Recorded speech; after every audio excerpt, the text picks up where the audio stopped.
All right, class, pay attention. Your assignment for tomorrow will be to finish reading Chapter 12. Any questions?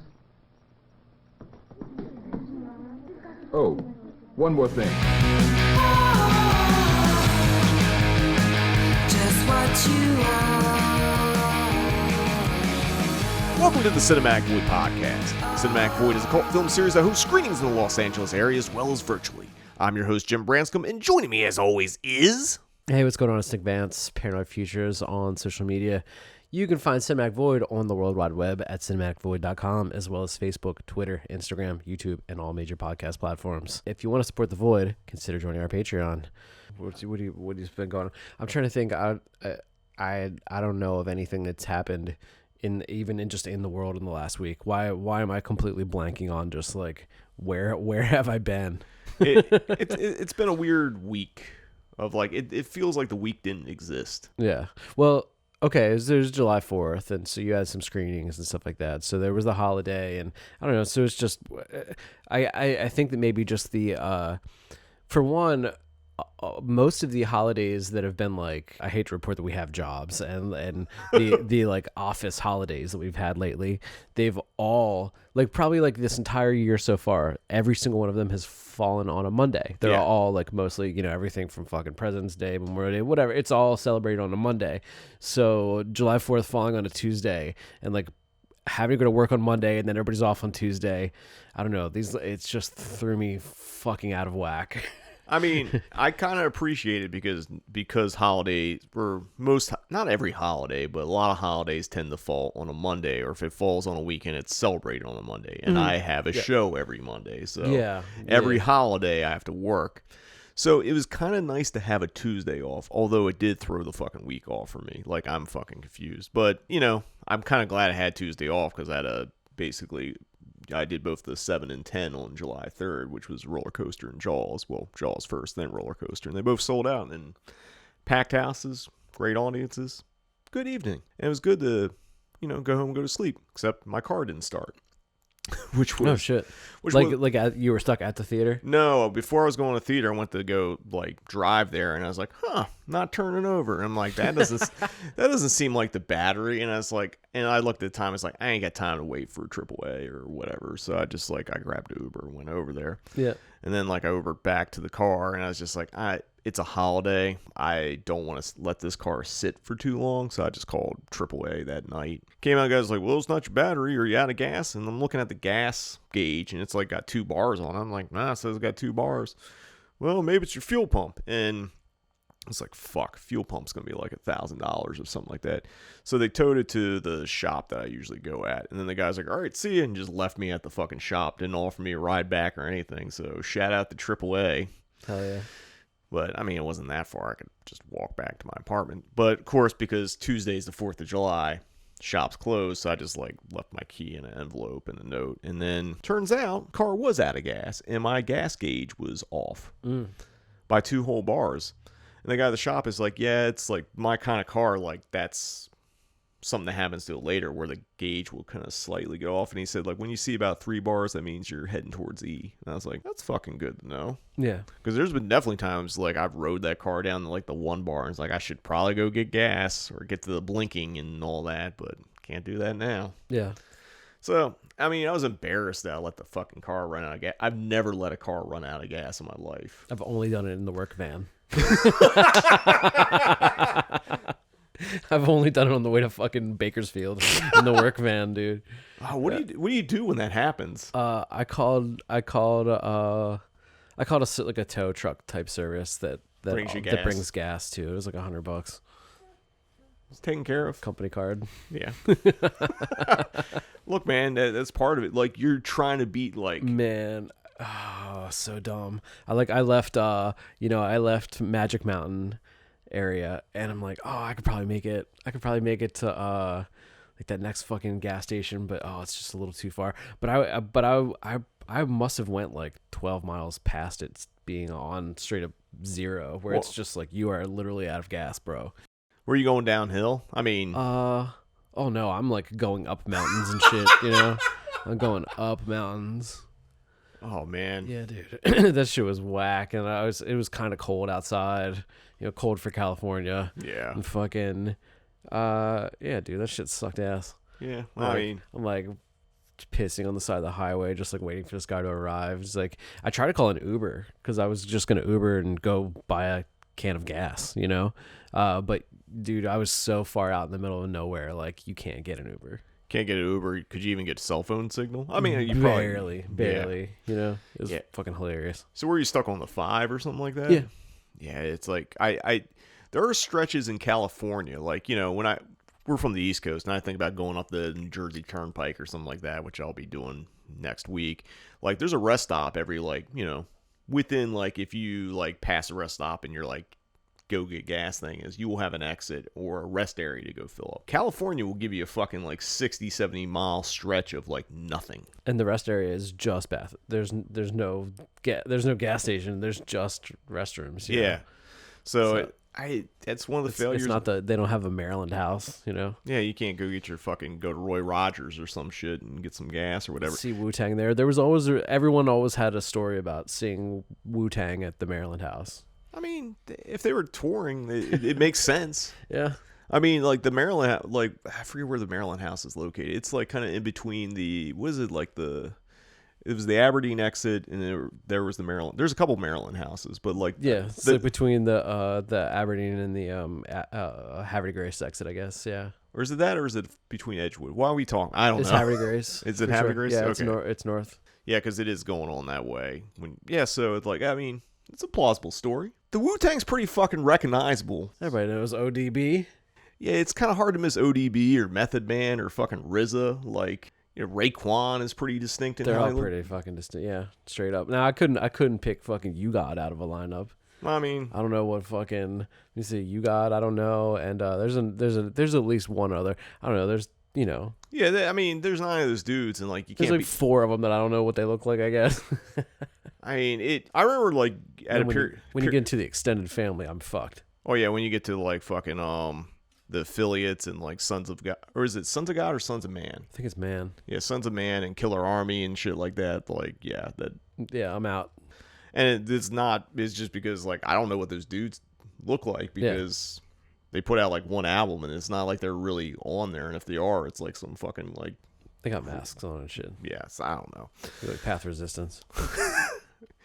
Which reminds me, I don't know why I'm bringing this up because you mentioned Path of Resistance. During the pandemic, I made a joke post where I posted that Path of Resistance record. Cool. And someone tagged DJ Rose in it. And my joke was see, head of the game, because they all have their fucking face masks on. Mm-hmm. Someone tagged him. He's like, yeah, I guess we are. Hell yeah. Hell yeah, DJ Rose.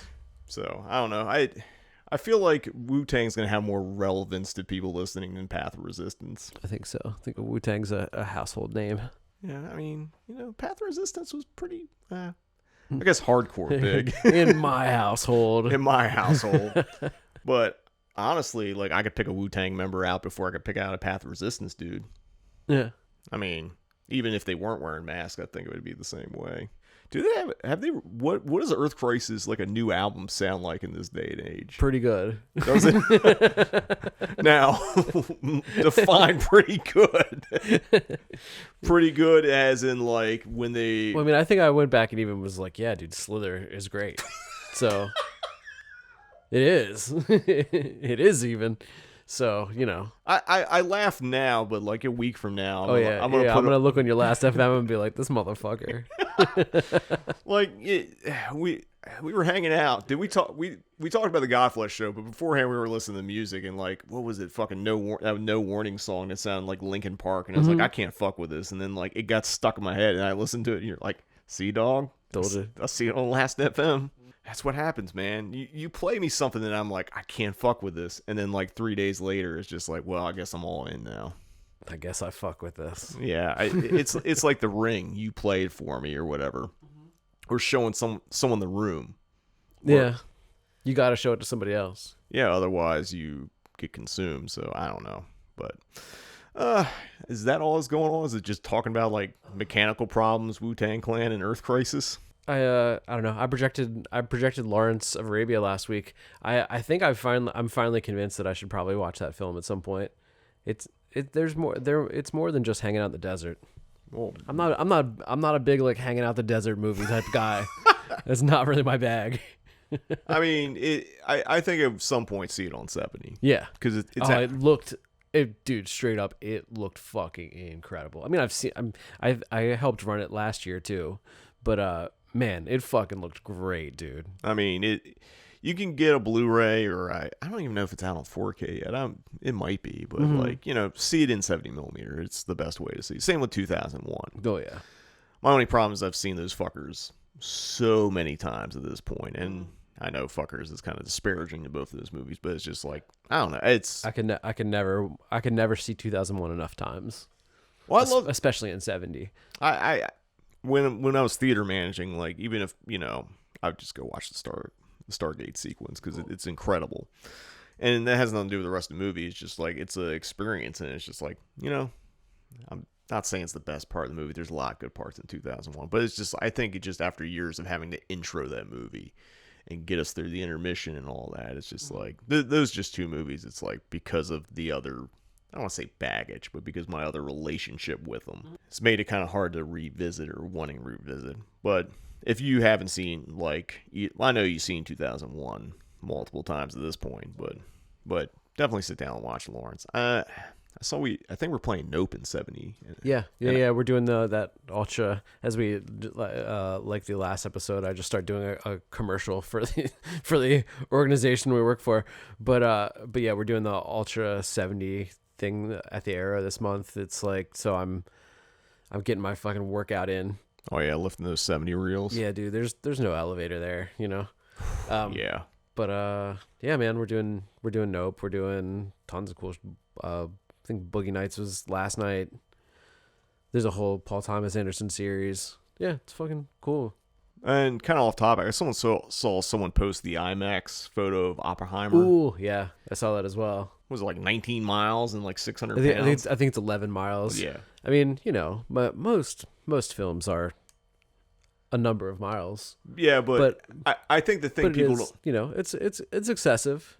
I think most people don't understand what they're looking at as a platter. Yeah, the platter system. It's like, that's, you know, it's all right there on that one tier, and it's fucking heavy as shit. Like, that took multiple people to fucking put there. Yeah, you know? like, it was multiple people putting that together, because, like, it did not ship that way. Yeah. There's no fucking human way that they would have shipped it that way. Unless it's those, like, big, giant, like, road cases that they come in, you know? If you've ever seen one of those, they're just fucking gigantic. Do they make them that big? Yeah, there's one that I saw at the Sony lot that's for Once Upon a Time in Hollywood, and it's just like this giant fucking case. It's just like, yeah, it's in there. Well, you know. Well, actually, then maybe it does come all the way. Like, but it might even have fucking wheels on it, you know. Yeah, but then you're gonna, like, imagine lifting that fucker. Imagine if, like, you go to pick it up and then, like, that thing starts coming unwound. Oh, Jesus. Yeah. Oh, Jesus. I don't even. It's like a weird, I don't know, that, like, the Once Upon a Time in Hollywood is like this giant, like, kind of a trunk or something kind of case, you know? It's like, I don't know. We're playing that cool. in 72, aren't we? I think we are, yeah. Yeah, I assume we wouldn't get that version because, like, we would have to break it because it wouldn't fit on a normal projector. I mean, we'll just, since we're already talking about it, we can talk about, like, you know, what a platter system is. So what a platter system is, it's different than your changeover projectors. We use changeover projectors, American Cinematech, and most art houses do. And I'll point out why. So it's basically, you have two projectors, and your projectionist has to do a changeover from one projector next. We've talked about this a little bit, but, you know, you have two cues. It's like start motor and then the actual changeover cue. And that's the whole, like, cigarette burns or cue marks or whatever thing you have to do.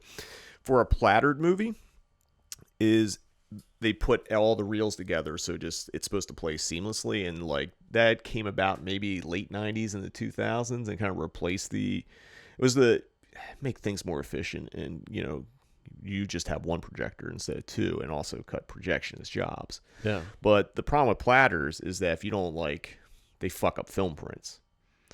And usually at where, like, one reel ends and, like, the heads and tails of the reels, because they're spliced together, just usually by tape or something like that, they usually get damaged when they're going through. And that's why, like, if you see a film projecting, you start seeing a bunch of noise at the beginning and end of each reels. That's called platter burns.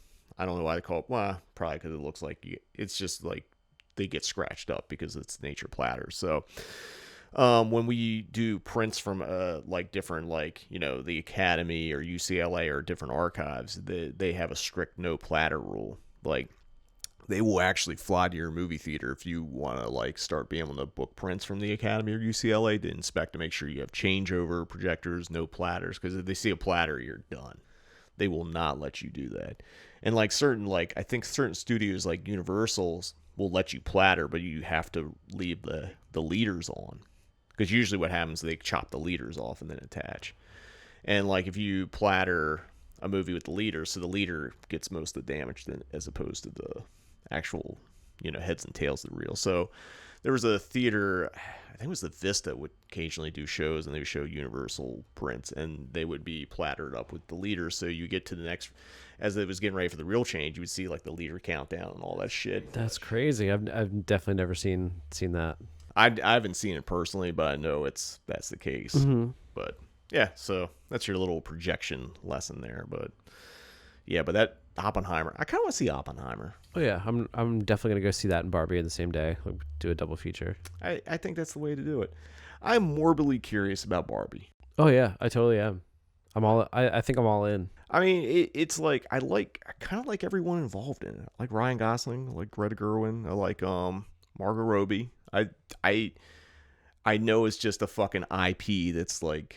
But she's like, I tried to even stay away from the trailer, but like from what I understand, it's kind of like a Truman Show sort of thing, you know? Yeah. So I'm into it. I mean, I seem that seems to be where IPs are heading, like beloved childhood IPs. Because like I saw like a news article about like the Barney movie supposed to be done A24 style. Yeah, but that's like, I don't know. But yeah, when I read that, I'm just like, all right. Yeah, but I'm all in on Barbie, but Barney's too much. I mean, plus I think they kind of already did it that way with Death to Smoochie.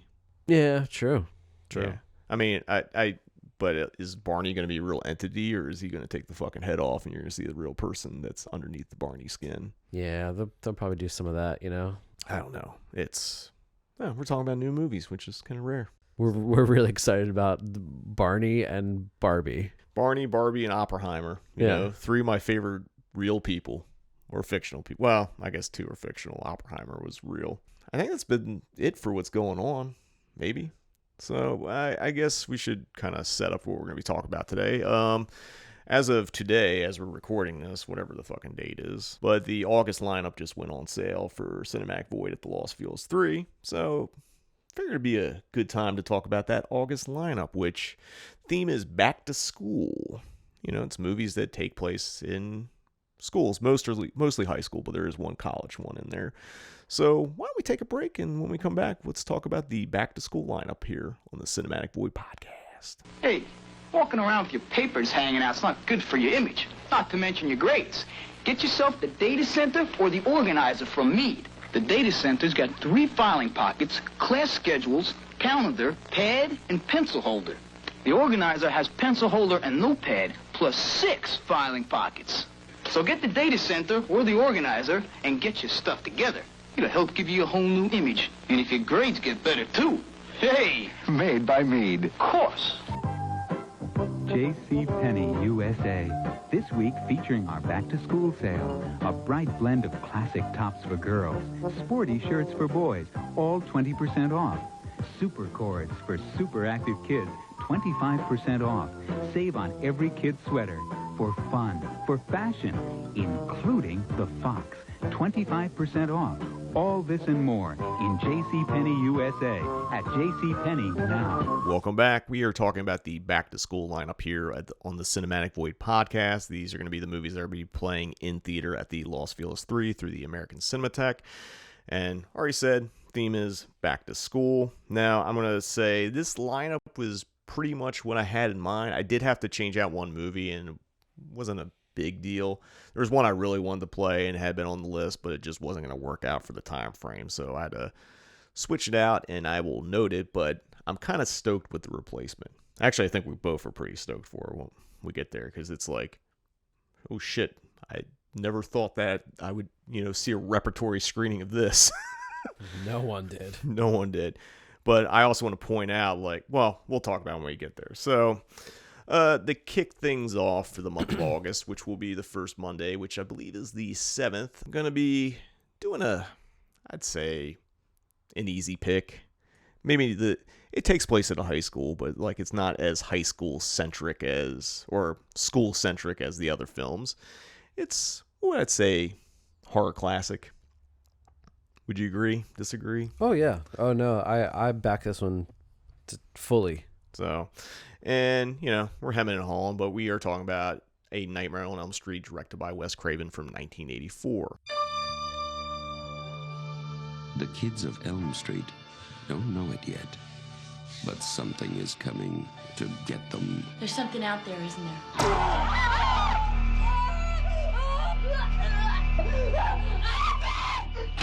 You could just see cuts happening.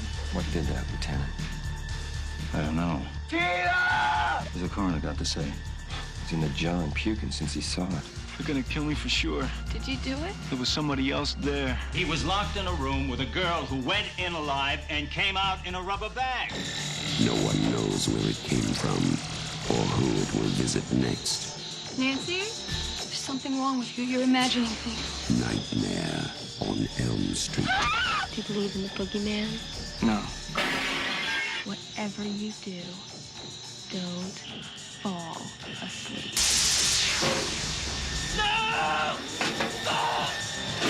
She's the only one who can stop it. If she fails, I'm your boyfriend.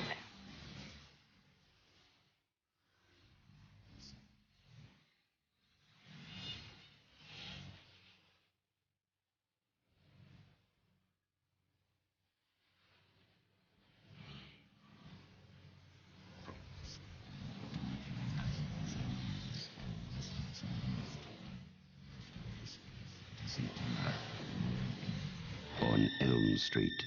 Film stars Heather Langenkamp, Johnny Depp. Well, it's supposed to be Johnny Depp, but apparently autocorrect decided it's Johnny Depp. But whatever.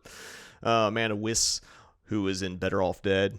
Fantastic movie, by the way. Ronnie Blakely, who plays Heather Langenkamp's mom. She was in Nashville, which is a fucking masterpiece if you haven't seen it. And John Saxon, who we just showed in Cannibal Apocalypse back in June, but this time he's back in his wheelhouse playing a cop. And of course, there's a guy in it from the movie Big Wednesday who happens to be playing a burn-up metaphysical nightmare. What exactly is Freddy Krueger? Pedophile? Yeah, he's a pedophile. Pedophile, child murderer, scumbag who gets burned up and then comes back to haunt kids' dreams. Of course, we're talking about the great Robert Englund. For those of you who haven't seen it, which I don't want to assume everyone has, but I feel like cultural osmosis, you know what the plot is, but just for the fuck of it.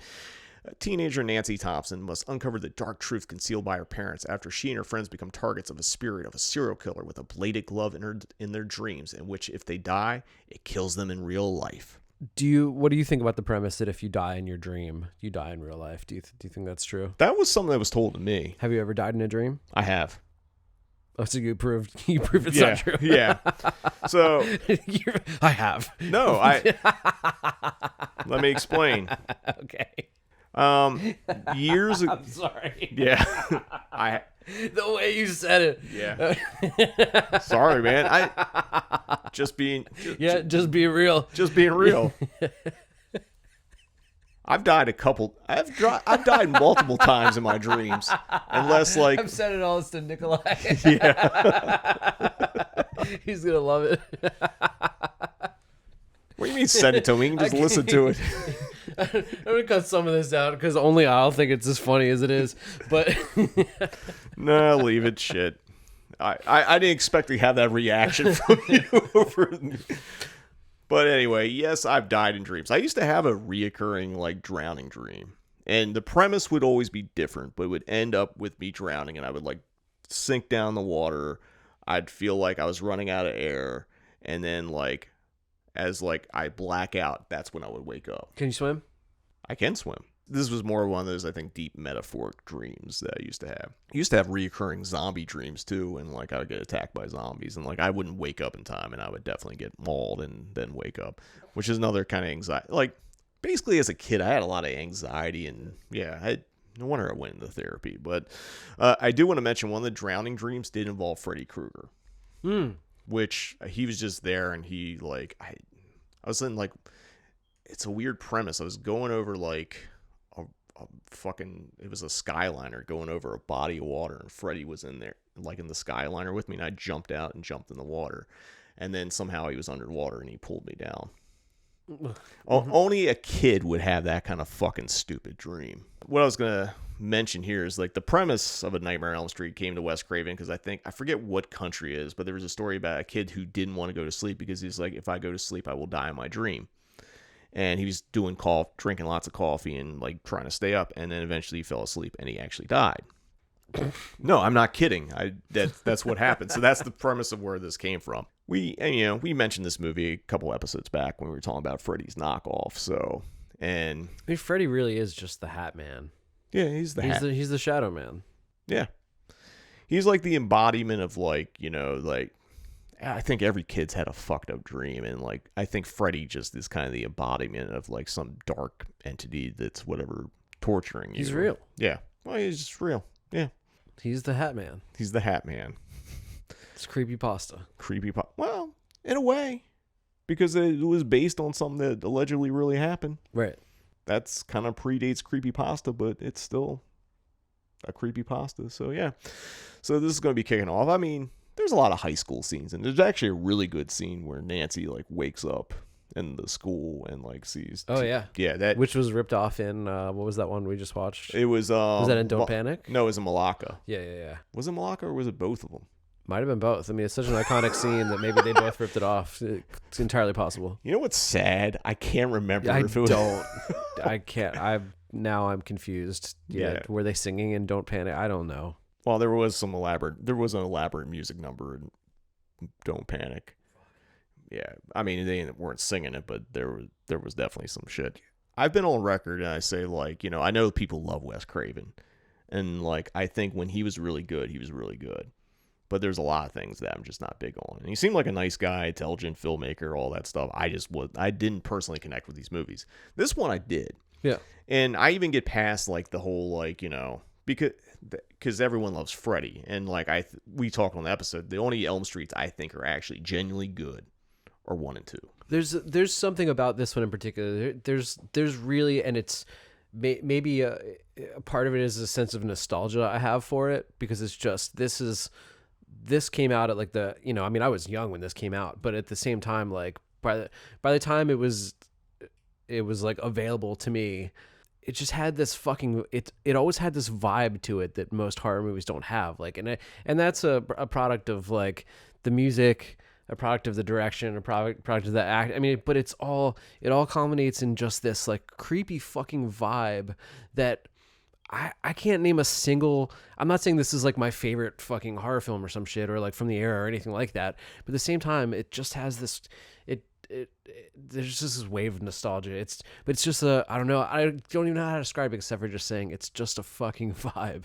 It is a vibe. It's like, out of all Wes Craven's filmography, it is the most 5 out of 5. Yeah. Easy. And like I don't think it's a perfect, there's things in it that I don't necessarily think will work, but I think the stuff that does work just transcends any like issues I have. Like, I don't believe in perfect movies. I think even like something like Lawrence Arabia has something that doesn't quite work, but it's the whole energy that carries it over. Because like if you watch it completely, this movie's 100% perfect, there's nothing that you dislike about or whatever, then it's just it's made by an AI. Then it's not really that good. Yeah. But there's something about this one. I think it's one, Freddy's fucking mean. Like, he's actually evil. And yeah, there's jokes and stuff like that. But he's like, he's cold, he's calculated, he's actually fucking scary. He's not a fucking cartoon character. Mm-hmm. And yeah, it's like, I know the endearing of, the jokester Freddy is like, here's my power glove shit. Yeah.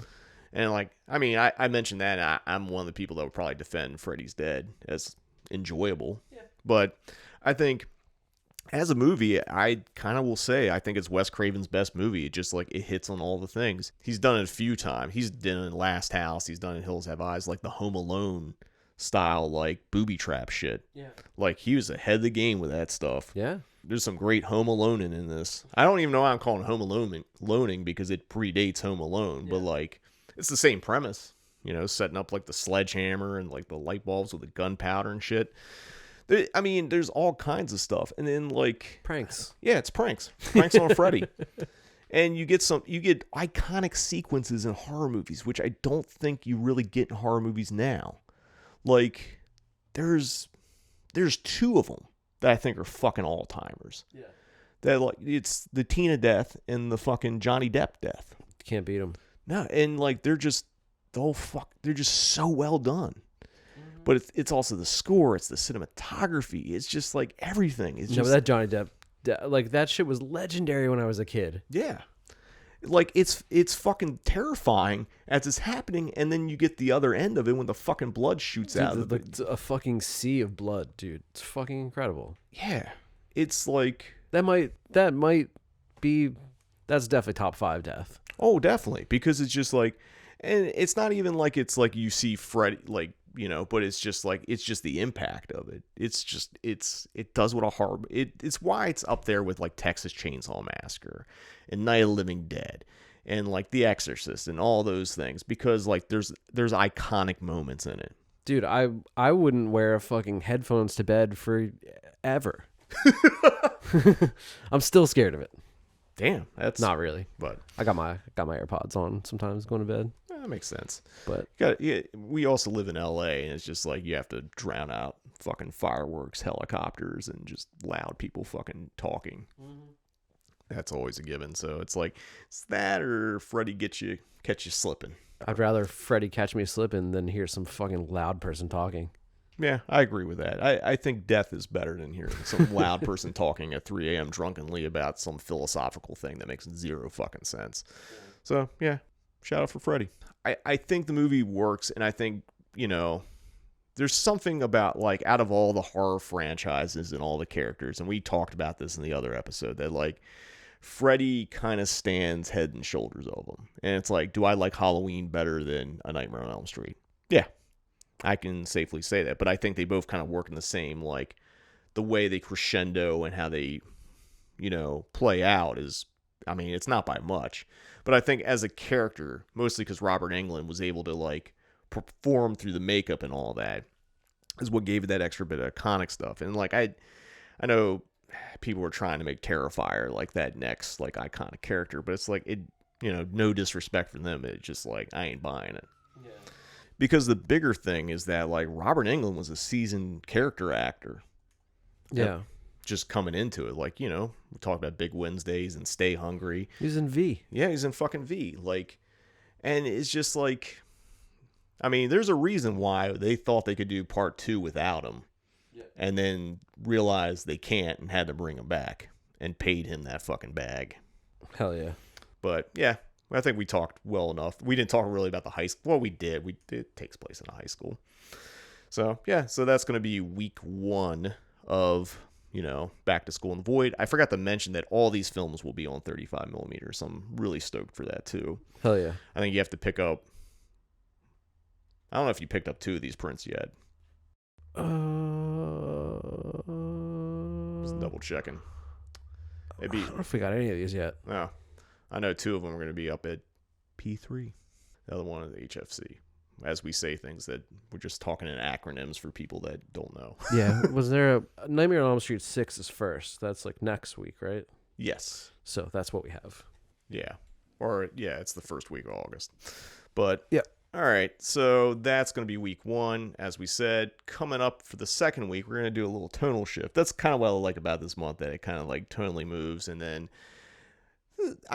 this is kind of an enjoyable teen movie, and like, you know, I think a certain segment of like young women really love this movie because they grew up with it. And it's like, you know, Void can be a lot of things. Void can be House on the Edge of the Park. It can be fucking, I don't know, what's another, like Roller Coaster. It can be Halloween 3, and it can also be the movie we're going to play for the second Monday in August, which is going to be Teen Witch.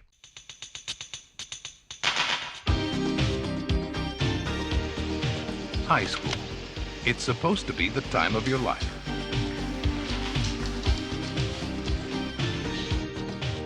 How does she do that, James? But for Louise Miller, high school was a living hell.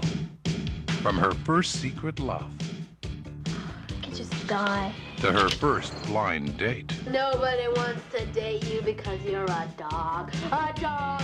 A dog! I'm David, Miranda's cousin. Ready? My life is a walking, talking tragedy. Give me some soul kisses, baby! I wish you would just leave me alone! But just when nothing more could possibly go wrong, It's you. You're one of us. Me? A witch? something wonderful went right. Now she's possessed with special powers. You can make anything happen. Break a leg, Kiki! That are simply bewitching. She can make her worst teacher hot. I will never be hit. And her best friend cool. Stop that. I don't really give a about trying to stop that. Stop that! Big deal. Stop that! Unreal. You can try to, you blue. I will make a fool of you. Stop that! I want to be the most popular girl.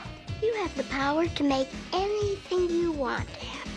Can I make him love me? Love you? With me being your coach, he's gonna become your love slave.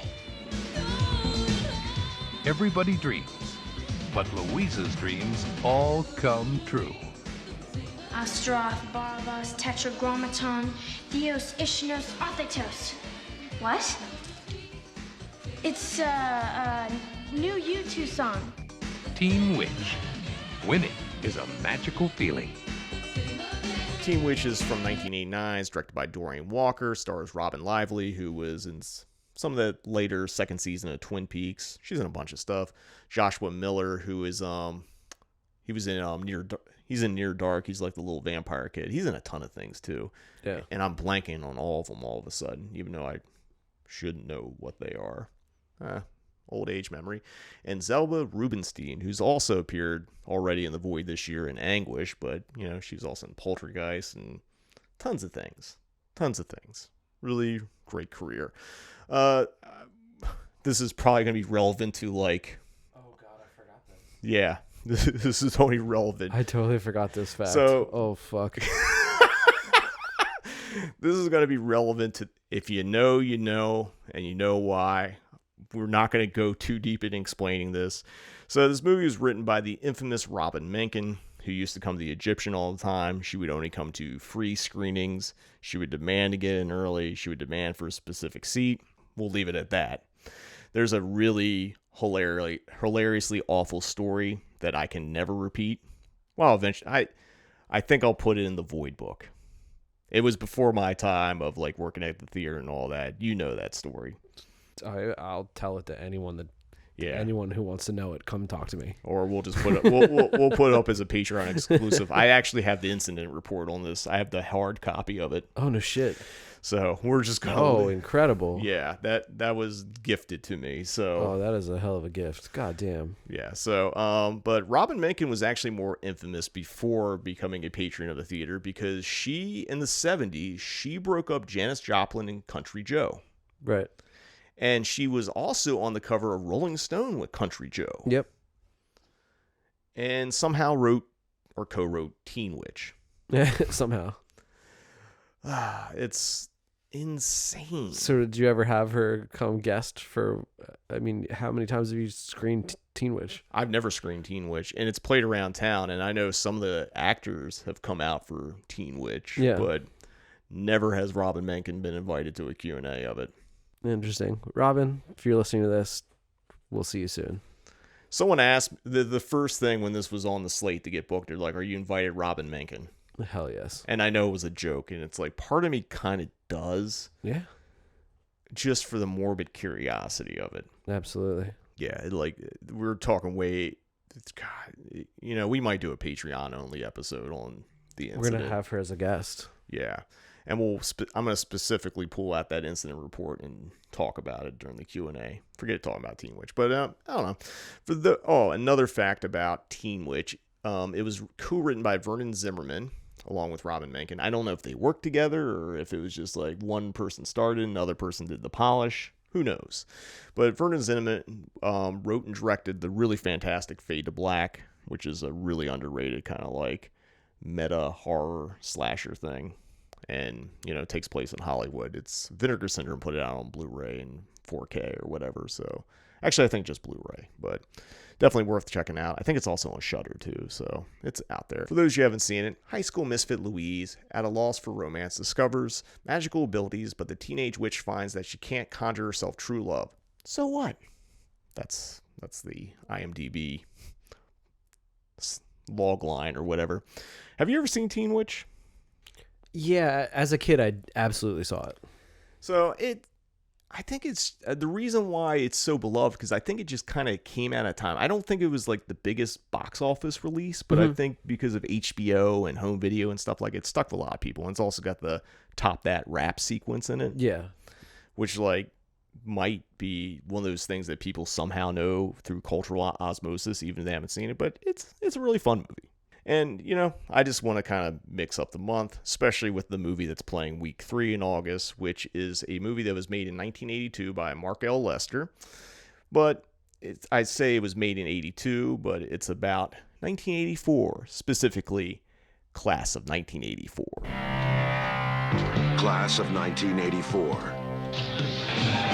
Take a look at my face. I am the future. How do you like what you see? Take a look at my face. I belong to the future. Class of 1984. Their only goal is power. I run this school, man. Their only law is survival. If you want to survive around here, you have got to learn to look the other way. Their only allegiance is to themselves. Still believe in all that bullshit that holds it together? I pledge allegiance. Wise. Should have done me right. Like this. Hey, look what he done, man! He tried to kill me! Somebody's got to stop this insanity. Or you simply cannot afford to fail this class. Now, what is the answer? Oh, I am the future. I am the future.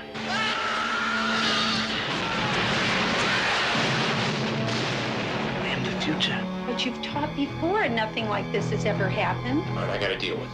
Who's going to protect you?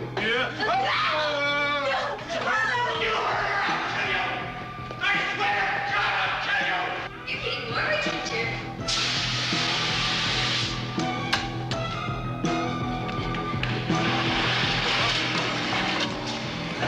I'm going to play some more later. He's one man trained to deal with students, but they've pushed him to the limit. They've gone too far. Now he's going to give the class of 1984 the lesson they deserve.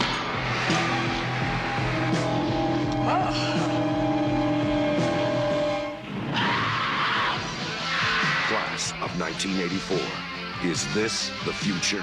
This movie is one of the most like hardcore exploitation, like grimy, like punks, bad kid, kind of like that kind of genre. Stars Perry King, Timothy Van Patten, Mary Lynn Ross, and Roddy McDowall from Planet of the Apes fame and Fright Night and stuff like that, and a very young Michael J. Fox, who I think is just credited as Michael Fox before you put the J in, before you got the J in there. This film was co-written, funny enough, as we talked about Roddy McDowall, Tom Holland, who went on to direct, Child's Play, Fright Night, and he also co-wrote, or wrote Psycho 2. So that's interesting. It's fun how movies connect in a very crazy way. For those who haven't seen it, a teacher at a troubled inner city high school soon ends up clashing with the delinquent leader of a punk posse that runs the school. Okay, so it's the same. It's like it's Lean on Me. It's Lean on Me. It's a substitute. It's a substitute, right? Yeah. But it's just like, because it's 80s and like definitely there's things like, decline of Western civilization, even though that's a document, but actually probably more aptly suburbia. Yeah. Although I've never seen this. It's always been like in my. It's really hardcore. I was cutting the trailer for this month, and I remember I showed you a shot of Roddy McDowall pulling the gun on the student. I was like, "You think that's too much for the?" Oh, right. You're like, I was like, "Is this too much for the trailer?" He's like, "Nah, it's on brand." I was like, "Okay." Yeah. But like, it is a pretty grimy exploitation movie. There's definitely explosions. There's, you know, punk club scenes. There's definitely bad kids wrecking shop. And, you know, is it real punk or is it like Hollywood punk? I think it's a little bit of both. Yeah. It's kind of like Repo Man, where like some of the things are right on and some aren't. It's like any like Hollywood punk movie, except I can't remember who originally distributed this, but like, you know, it's definitely like maybe closer to the suburbia end of it. So it's got like I've always associated this with like in the same camp as like Toxic Avenger and stuff like that. Yeah, but it's not as goofy. Yeah, okay. Like the thing I like, was this maybe at some point released by Troma? Like, did they do a no? I don't know why. You're thinking of Class of Nukem High. Yeah, it must be. Which I thought about doing, but I was like, I want to do all film prints, so that's why I left off. Gotcha. Nukem High, which I think would have been a fun. I haven't seen it in a while, and like the thing about a lot of Troma stuff. Who knows? Who knows how? Who even knows? Who knows how that holds up? But like this one is, you know, I'm kind of excited to see it in this theater. I haven't watched this in forever. It's probably been like 6 or 7 years. Cool. It's a nice punksploitation movie, and it's, you know, nice. You know, it's also an indictment on our school system that has not improved. I don't think it's as bad as the movie. Well, maybe it is. I don't know. I haven't been to high school since like 1998, so maybe high school is like the class of 1984. Things go full circle. So that's going to be playing the 3rd week of August. And the last movie that's going to close out August is going to be the only time we're going to go to college. Everything else is more high school centric. Again, I mentioned originally had a different movie that wasn't in the slot that was supposed to lead it off, but it just wasn't going to work out timing wise. But I'll say this, I'm out of everything that's playing, I think I'm the most excited to fucking screen this. And I think you are too. Oh yeah. I think I may have even seen this like as a child in the theater. But I think my parents just, you know, went and took us. Yeah, but it was also just probably on fucking HBO or something all the time when we were kids. You know, it's like either HBO or like on like USA or something. I don't know. I definitely saw it on HBO. I definitely saw it on regular TV. Okay. Maybe even Comedy Central. It was probably on USA and then eventually hit comedy. Like, I know I've seen this movie a lot. Mm-hmm. The kind of thing that would play on Comedy Central or HBO like all the fucking time. Yeah, and like every weekend it's on. Yeah, and it's like it's got one of the most iconic comedians ever. And, of course, we're talking about 1986, Back to School with Rodney Dangerfield. Guess who's getting some class? I'm going to college. Rodney Dangerfield's going back to school. That's what I call marine biology. Hey, boys, here's a couple of pens in case you learn how to write, okay? When I used to dream about going to college, this is the way I always pictured it. Wait a minute, when did you dream about going to college? When I used to fall asleep in high school. Here's a book on sex education. Let me see that. The world's oldest living freshman. Well, they left out the most important thing. Where to get it. Say it! Say it! Good teacher. He really seems to care. About what, I have no idea. Yeah, a little something for the kids, okay? Take that, it's okay, huh? I don't have any kids. No, because we're here. Get yourself some kids. We're here. Take it all right? What a woman. She is the teacher. I know, I like teachers. Do something wrong, they make you do it over again. What do you say you and I have dinner tonight? Actually, I'd like to join you, but I have class tonight. Why don't you call me sometime when you have no class? He's not just the big man on campus. Hey, folks, it's on me. Shakespeare for everyone, okay? You too, honey. Ooh, I'd like to tame your shrew. He's the wildest man on campus. Shake it up, baby! Say when. Right after this drink. Rodney Dangerfield, back to school. Baby. Come on now. It's just the original Billy Madison. Yeah. Imagine if Rodney Dangerfield went back to like middle school instead of college.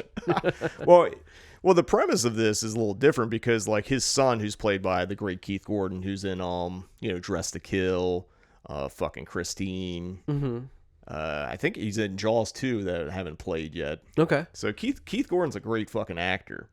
And he's in a lot of great stuff. So he plays Rodney Dangerfield's son. I should also talk about the rest of the cast. It's got Robert Downey Jr. in it before he was, at his 80s peak, I guess. Or maybe he was in it. I don't know. I mean, 86, he would... I'm trying to think, because Robert had, he was, second or third banana, the friend of a friend in a lot of movies. And Yeah. He kind of got up and then, got into drugs and went down and came back up all over the place. Also stars Sally Kellerman, who is in Robert Altman's MASH, so we can get a second Altman reference in here. Cool. I kind of want to do an Altman month at some point. I don't know if the Cinematheque... I'm just like, on the podcast, like, I'm down. Let's Well, go. Actually, maybe we should do Nashville soon. Yeah, I haven't seen Nashville. That's at the top of the list of something I need to see. But the few that I have seen, I definitely for sure love. I love Robert Altman. Like, yeah. I know certain people don't like that style, but like, fuck. Man, I love The Player. I love Shortcuts.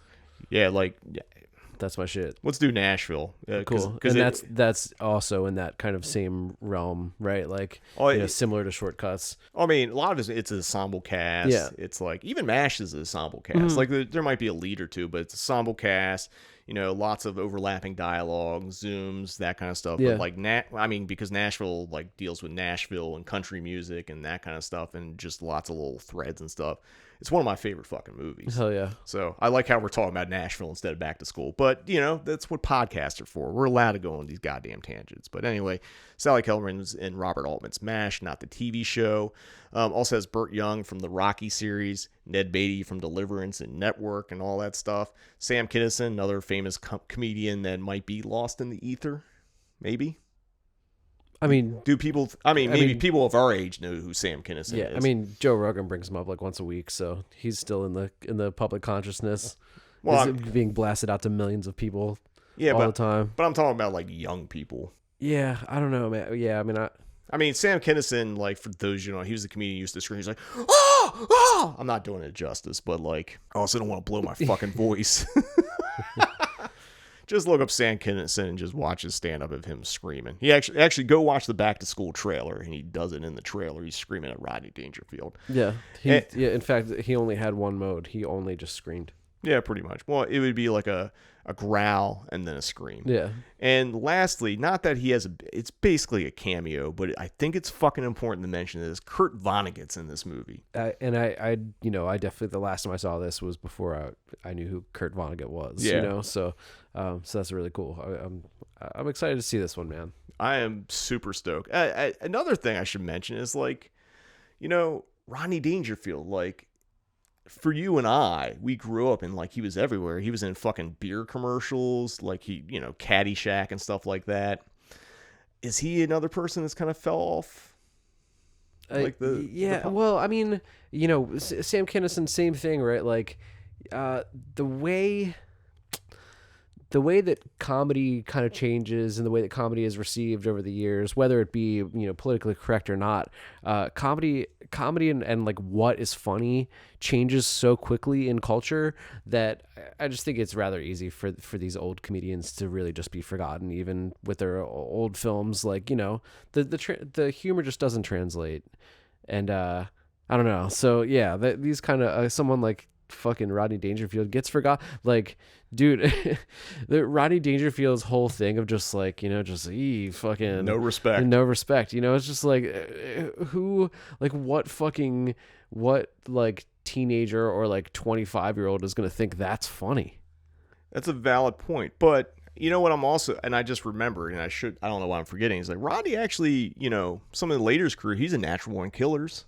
Okay. He plays the fucking like Juliette Lewis's like molesting dad. But really, right? Like, even when he's not doing like his whole fucking no respect thing, when he's just like kind of being himself and just kind of being like, because he just has his own like mannerisms, and when he's just doing his thing, dude, he's fucking hilarious. Yeah, I mean, the thing about Rodney Dangerfield, what he works, because like there's a lot of things I've seen comedians talk about that got to see him on like the Tonight Show and shit like that, was just like he would fucking kill and he wouldn't swear. Yeah. And like he just like, it's just commanding the audience. He'd be self-deprecating. Yeah. Like I know a lot of people don't like, he would punch down on himself. Mm-hmm. Like obviously he would make fun of other people too, but like it was just like he had this aura. It was just like your fucking crazy uncle rolling in who's got fucking jokes every like second. Dude, the Caddyshack scene where he's like fucking making fun of the guy's hat. Dude, it looks good on you though. It's fucking incredible. I mean, there's shit like this in a movie. Like I was watching the trailer in Office. I'm not gonna watch the movie to spoil it, but like some of the things like, here's some pens if you learn how to write and shit like that. It's just like, and like the, hey, Shakespeare for everyone in the fucking like school bookstore and stuff like that. Man, fuck. Dude, Rodney Dangerfield is fucking, he's great. It's also in the delivery because like, yeah, he's just a character. He's just like in real life, he was just this fucking crazy character. Yeah, and it's just like you said, you know, your zany uncle that like comes bursting in.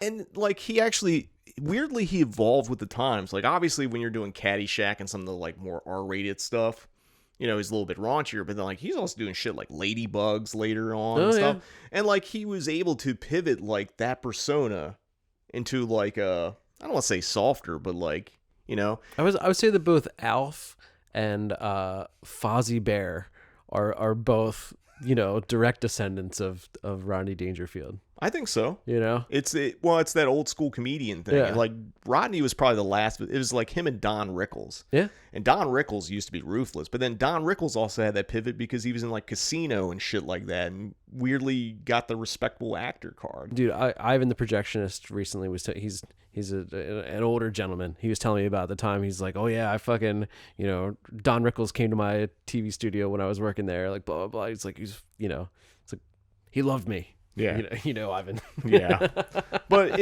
I think, but I'm gonna say this, and there's some other things I want to talk about this movie, but like when I just did both Jaws and Roller Coaster, and I mentioned because I knew these were gonna go on sale by the end of the week, and everything was confirmed, and I was like, I got the Back to School with Rodney Dangerfield. People fucking cheered more than any other movie. Hell yeah, and that can mean one of two things. One, people are like, shit, yeah, I want to go see this in the theater and have a fucking good time. Or, yeah, I love Rodney Dangerfield. I'm not showing up.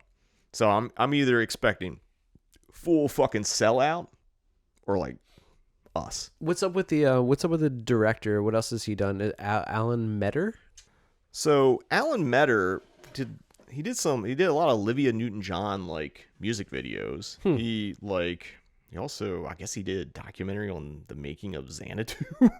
Oh, okay. And he also did the Rappin' Rodney Dangerfield music video. Okay. So he's got that. But like, you know, movie-wise, like, I mean, I think the one thing that people may have seen is like Police Academy Mission to Moscow.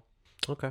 Not that it's really a big movie, but like, so Harold Ramis, who, you know, probably best known playing Egon in the Ghostbusters movies, who, you know, he worked on, you know, wrote Stripes, Groundhog Day, you know, I think he was involved in Caddyshack too, like, you know, great comic writer. So he was one of the writers on it. I guess Rodney Dangerfield has a story credit on this movie. Okay. So, and there's a couple other writers, so I think there's a lot of people going in, punching up jokes or whatever, and like, basically, you know, I think that's how most comedy scripts go, is like, you bring in a bunch of people and like, see what shit sticks. And I'm sure there's improv throughout this movie. I'm really excited to see this because I think this movie, out of a lot of those 80s comedies, has aged well. Yeah. Because normally you're like Rodney, they put him with like a bunch of younger women that are like 40 years younger to him. But like his romantic interest in the movie is Sally Kellerman, and so there's 16 years difference between them. And you know, for age gap, Twitter won't like that. Yeah, but like, I'm gonna say this about, you know, as a movie device, like that's almost a reasonable age gap. Yeah. And plus Rodney's playing much younger, but like, I don't know.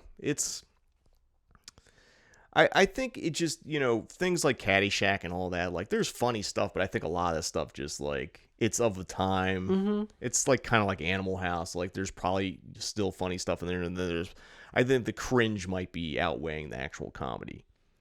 Whereas, like, you know, I think something like Dr. Strangelove is one of the funniest fucking movies of all time. And will always be one of the funniest because nuclear war can happen at any point. So might as well laugh at it. But I think sometimes very specific era comedies, like, don't age well. But, like, I think because the cast is, like, just kind of stacked. Look at all these people in there. And it's just, like, let Rodney do his thing and just surround him by, like, great actors. Which is, like, I think that's kind of what Adam Sandler is trying to do. Because, you know, he puts, like, you know, Steve Buscemi and, like, does he have Christopher Walken in any of those movies? I don't know. I might be making shit up. The Cobbler. He's in The Cobbler. I don't think he's in The Cobbler. Oh, I don't know. But, like, I think it's like you take a comedic icon and you surround him by great actors, and, like, all you're asking of Rodney Dangerfield is to be Rodney Dangerfield. Yeah, just bug your eyes out, homie. Yeah. Just fucking. I mean, even in Natural Born Killers, even though he plays like the scummy, incestuous dad, I mean, I think Oliver Stone cast him just to exploit the fact of like, hey, Rodney Dangerfield. Damn, it's been so long since I've seen Natural Born Killers. I think I would watch it and I would have been completely surprised at Rodney Dangerfield being in it and being like, what the fuck? Like, I don't know why I wouldn't remember that from the last time I saw it. It's just it's a weird thing. Like I forget about it and then it pops up again. Yeah. It's sort of like Richard Pryor's in Lost Highway. Yeah, that would startle me as well. It's been a while. Yeah, it's just like when comedians show up in like yeah, like the art house, like Arturo director films. It's like, because it's kind of hard to disassociate. Yeah, but like I appreciate seeing them in there. But anyway, like another thing about Back to School, it's scored by Danny Elfman, and there is an Oingo Boingo sequence. So I guess he was still doing Oingo Boingo, and I think this is pretty early on in his movie scoring career. I don't know exactly if he did many before or after, but like it's probably right around that time. Do you think his real? It's time to really get to the bottom of this. Do you think that his real last name is Elfman? I mean, he's a bit. Yes, it's a little bit on the nose. No. Yeah, I think it is because he has a brother, Richard Elfman, who directed Forbidden Zone. Dude, it's fucked up. You're absolutely right. Yeah. That's so insane that his name is Elfman. Elfman, like it's a superhero. So why does he look like Carrot Top now? It's insane. Well, because he's all ripped and he's like tattooed Carrot Top. Yeah, and he was married to Bridget Fonda for years, and I think they're divorced now. Elfman with Bridget Fonda. Now playing the Hollywood Bowl. And it's like, do you think he plays cues from fucking, like his cues from Back to School? Do you think he has a Back to School suite he does in between A Nightmare Before Christmas and Batman? Man, I can't get over it. Just stuck on Elfman. I can't get past Elfman. We're done. All right. So since we can't get past Elfman, that's the lineup for August here for Cinematic Void Back to School. Tell us what you think. Do you like this lineup? Do you love this lineup? What are some of your favorite like cult films that revolve around a college or high school? Obviously, most of these are high school, but like throw in a college movie here and there. I did have some ones I almost did, but they didn't make the final list. I was thinking House on Sorority Row that was actually shot at the University of Maryland. Okay. It was early 80s. It's one I've been wanting to screen, but I just like, I think as I thought about it, it's like a little bit of a slow burner, and like I thought I was going to do more high school centric, so I went with Class 1984. But then I ended up doing a college movie anyway, Back to School. But it's a hell of a college movie. But yeah, so that's the lineup. We're going to take another commercial break, but when we return, it'll be Read, Watch, and Listen here on the Cinematic Void Podcast. Anybody need help? It doesn't take a genius to figure the difference between school shoes at department stores Anybody here? and the same school shoes at Famous Footwear. Looks like everybody's here. The difference is 10 to 40% every day, and during Famous Footwear's back-to-school sale, you'll save even more on those same brand-name shoes. I just saved $20. Get brand-name shoes for less during the back-to-school sale at Famous Footwear. Finally, a shoe store that fits the times. Hello? Hey, this fall, don't go back to school until you go to the back-to-school sale at JCPenney. All your favorite top hits are on sale. Levi, Palmetto, Hunt Club, Sasson, and many, many more. So it's time to get down to the back-to-school sale at JCPenney. Smarter than ever, JCPenney. Welcome back. It's now time for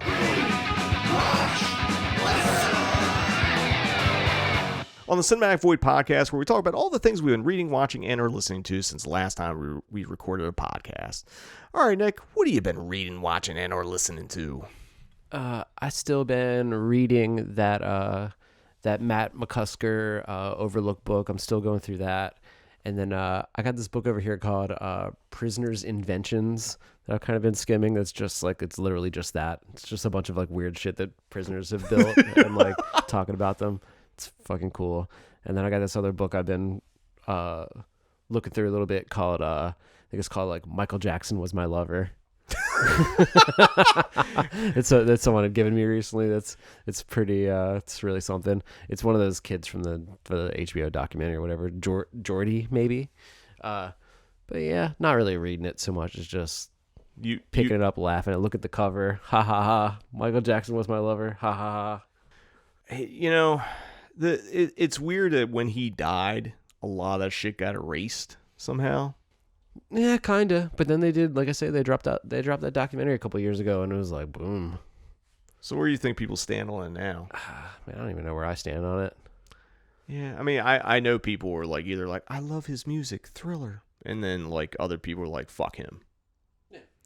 And you know, I don't fucking know, and I don't want to like I don't have time to get into my whole Michael Jackson theory. I want to say like he was fucked up. Yeah. Severely, mentally, in a lot of ways. To quote the great Cat Williams, Michael Jackson's up in a tree saying, "Do you climb trees?" "No, motherfucker, I got bills and shit." That's what I gotta say about Michael Jackson. I mean, nothing. I have nothing to say. I mean, I don't know. Yeah, he's a great artist, and I separate the art from the artist. If you want to diddle kids, that's not my business.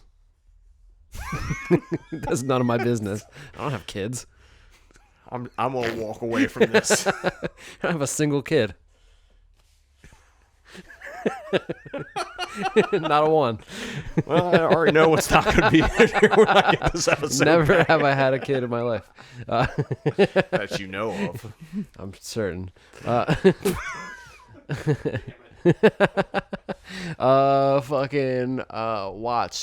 I'm back on my movie shit. Oh shit. I watched a couple movies the last couple days. I recently watched Shock Corridor by Samuel Fuller. Banger.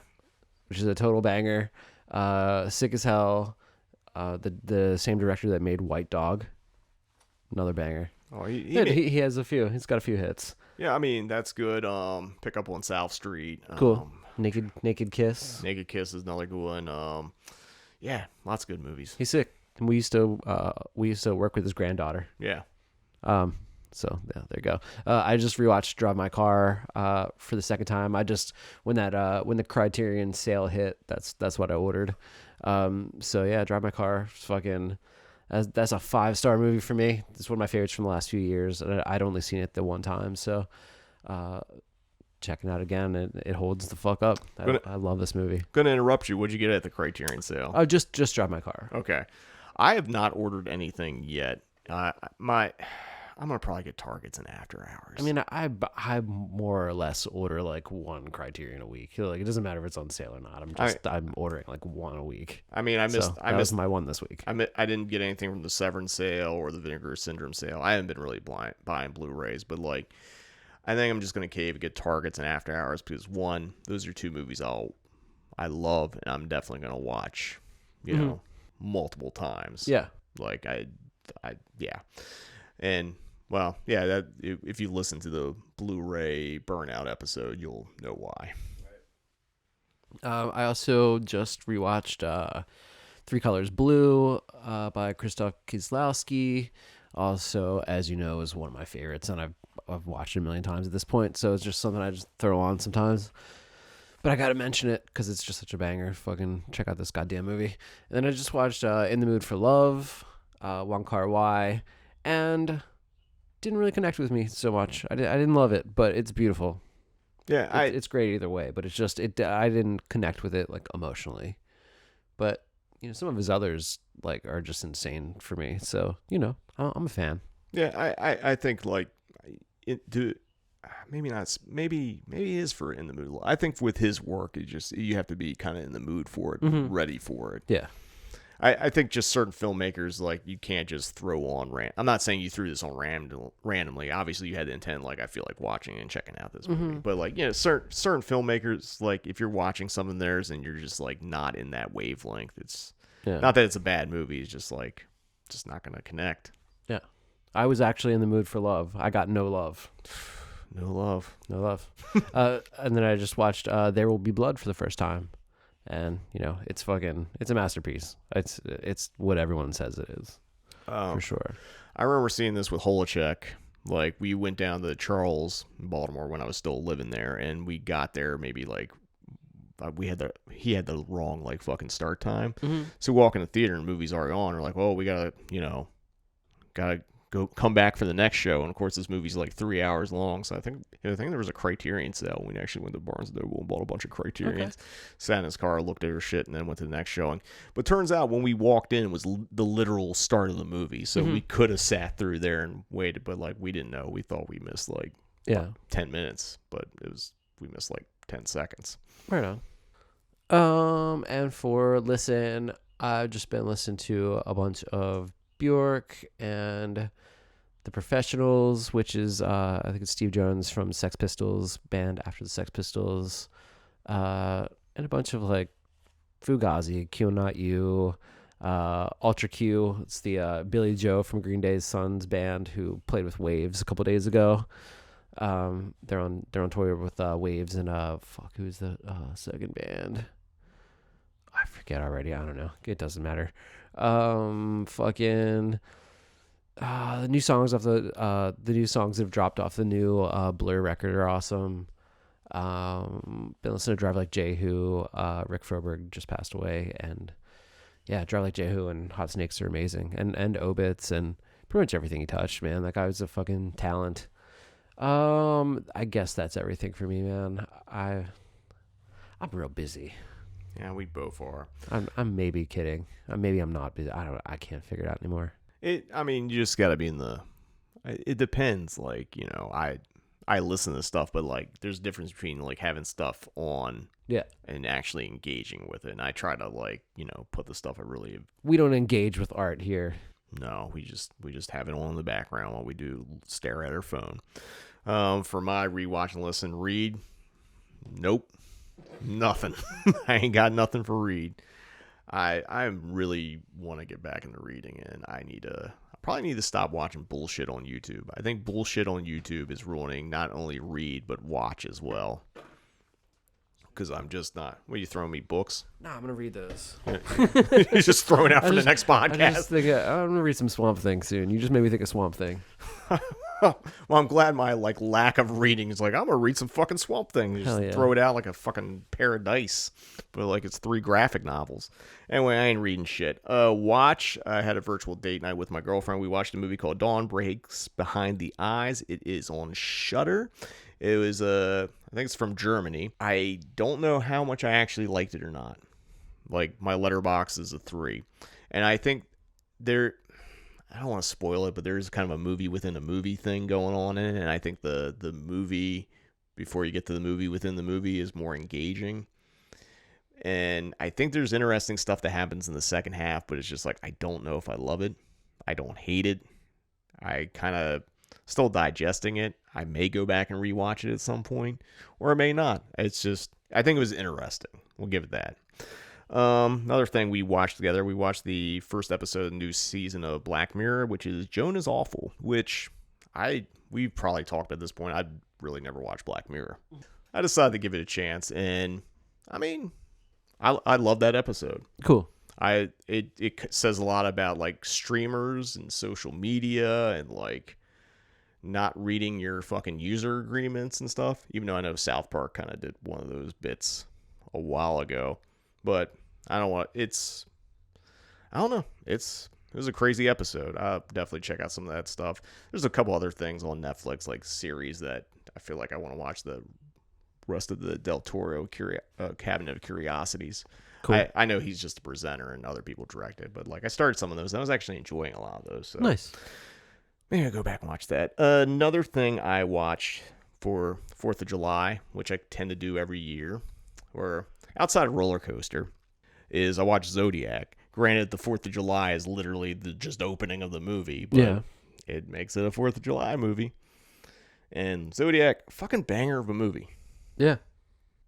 And I look back at my letterbox. I watched it back in January too. I was like, I just can't get enough of Zodiac. It's my favorite Fincher movie, like flat out. Yeah. And I just love that. Like, it's a newsroom movie. It's a conspiracy movie. It's like somewhere where All the President's Men meets JFK, and there's no real clear resolution on who the fuck the Zodiac is, because there's still no clear resolution on who the fuck the Zodiac is. Yeah. I don't know. Fucking great film. And also, I did this on July 3rd, and I did make a joke when... Actually, not July 3rd, July 2nd, or the weekend before the Void screening of Jaws and Roller Coaster. Even though at the roller coaster screening, I forgot to make the joke during the Jaws one. I mentioned happy fucking Return of the Living Dead screenshot day, since when it's July 3rd, 5:30 p.m., Eastern Daylight Time or whatever the fuck it is, where it's further you need a medical center. So many you fucking maniacs post that goddamn thing. I did a screen capture just scrolling through my Instagram, and there was like 10 of them in a row. Yeah. And I was going to post it, and I was like, nah, that's just kind of a dick move. I also thought about it every time I saw one, like repost in my story and just have the whole story be that way. Like, normally a lot of people post it. Yeah. But this year was the most excessive. Like, every social media platform is all I've seen. And it's just like, you guys are going to make me hate this movie, aren't you? But, no, you didn't make me hate it, because I watched Return of the Living Dead 1 through 3. Part 1, Dan O'Bannon, writer, director. Great fucking cast. Just one of the greatest fucking horror comedies, one of the greatest horror movies, maybe just one of the greatest fucking movies ever made. I don't know. I love Return of the Living Dead. Absolutely. It's one of the best. Great soundtrack. However, you can only hear the original Tarman voice plus the damn song if you see it on 35. There you go. Which kind of throws back to what we were talking about, like, movies that changed from home video from their 35mm print stuff. Mm-hmm. And, well, I don't know why they changed the Tarman voice. I don't know whose choice that was. They pitched it different in the Blu-ray and DVD and all that. But the damn song wasn't cleared for home video. So it's no longer on the... What was the damn song? I've never seen the 35, so I've just never seen this version. I've seen the 35 a few times. It might be due to redo it. I mean, it's a great movie. I can't remember the damn song off the top of my head. And I know our friends from Severn Films, when Shout Factory put it out, they actually did a documentary with all the bands that were involved in the soundtrack. And they even reached out to the Damned to actually talk about their song and why they chose not to have it included in the home video version. They declined. So I don't know what the reason is. I mean, that's actually a reason why a lot of movies get held up on, like, getting released to home video. Because the way contracts were signed is like you signed it for theatrical. Mm-hmm. Home video or DVD is a different beast. So the song is Deadbeat Dance. Yeah. I mean, I actually have a copy of the soundtrack. Actually, I have a picture disc of the soundtrack, so. But yeah, 1 is good. 2 is directed by Ken Wiederhorn, who also made one of the best part 2s of any franchise, which is Meatballs Part 2. Return of the Living Dead 2 kind of gets a lot of hate, but it's just goofy. It's not great. Yeah. And like Tom Matthews and James Cameron basically come back and play a variation of their roles from the first one. Different characters, but a variation. Mm. It's fun. Speaking of Michael Jackson, that one has a great Michael Jackson sight gag in it, which kind of, depending on how you feel about Michael Jackson, was played by Brian Peck, who was also returned to Living Dead 1 and a now convicted and registered sex offender. And I will leave it at that. You can Google that shit on your own and take a look at that, and it may or may not ruin Return of the Living Dead for you. And then I watched Part 3, one directed by Brian Usna, and there's things in that movie that just don't work, but like I think the core of the movie works. Mm-hmm. So I don't think I've ever sat down and watched 1, 2, and 3 back to back. Pretty sick. So yeah, that's some of the stuff. Yeah, that's what I watched.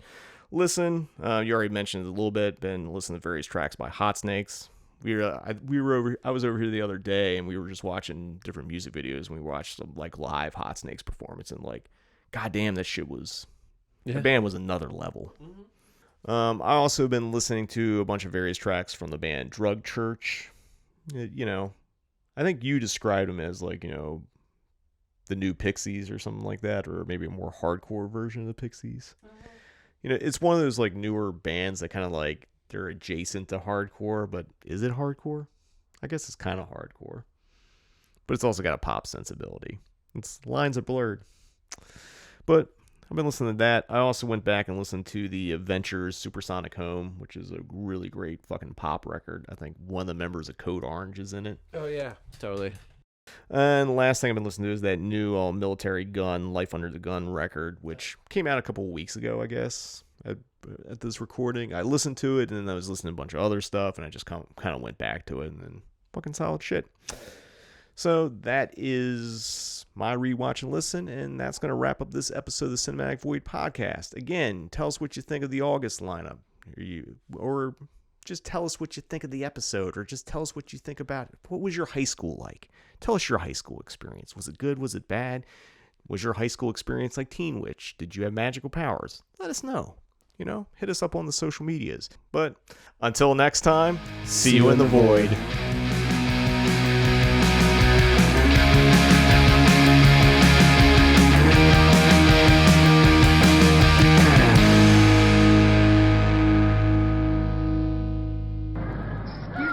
Tell me where to meet bus 77? This way.